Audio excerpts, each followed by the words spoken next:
Hi friends, நாம் இப்போ எளிய முறையில் அட்டகாசமான சுவையில் ஒரு கேப்சிகம் கிரேவி செய்ய போகிறோம்.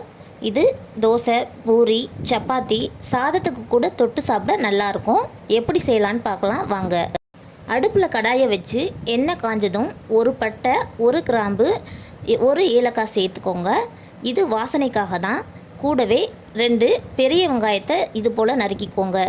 அது கூட 5 பல் பூண்டு, 6 துண்டு இஞ்சி, கூடவே 2 பச்சை மிளகாய் உங்களுக்கு காரத்துக்கு ஏற்ற போல் சேர்த்துக்கோங்க.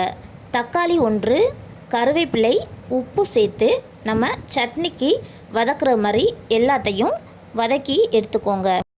நல்லா வதங்கணும்னு அவசியம் இல்லை. ஓரளவுக்கு நம்ம சட்னிக்கெல்லாம் அரைக்கிறோம் இல்லையா, அது மாதிரி வதங்கினா போதும். இப்போ இதை மிக்ஸி ஜாரில் ட்ரான்ஸ்ஃபர் பண்ணி இதை ஃபைன் பேஸ்ட்டாக அரைச்சி எடுத்துருக்கலாம். இப்போ கடாயில் அடுப்பை வச்சு எண்ணெய் ஊற்றி காஞ்ச உடனே கருவேப்பிலை, கடுகு சேர்த்து 2ம் பொரிஞ்சதுக்கு அப்புறமா நம்ம அரைச்சி வச்சுருந்த அந்த கலவையை இது கூட சேர்த்து மிக்ஸ் பண்ணணும். ஏற்கனவே லைட்டாக தான் நம்ம அதை வதக்கியிருந்தோம். இப்போ நல்ல எண்ணெய் பிரிஞ்சு வர அளவுக்கு எல்லாத்தையும் வதக்கிக்கலாம். கூடவே நான் 2 பச்சை மிளகாய் சேர்த்துருக்கேன். பாருங்கள், நல்ல எண்ணெய் பிரிஞ்சு வந்திருக்கு. இந்த நேரத்தில் நம்ம கட் பண்ணி வச்சுருந்த குடைமிளகாய் பீசஸை இதில் கொட்டி மிக்ஸ் பண்ண வேண்டியது தான்.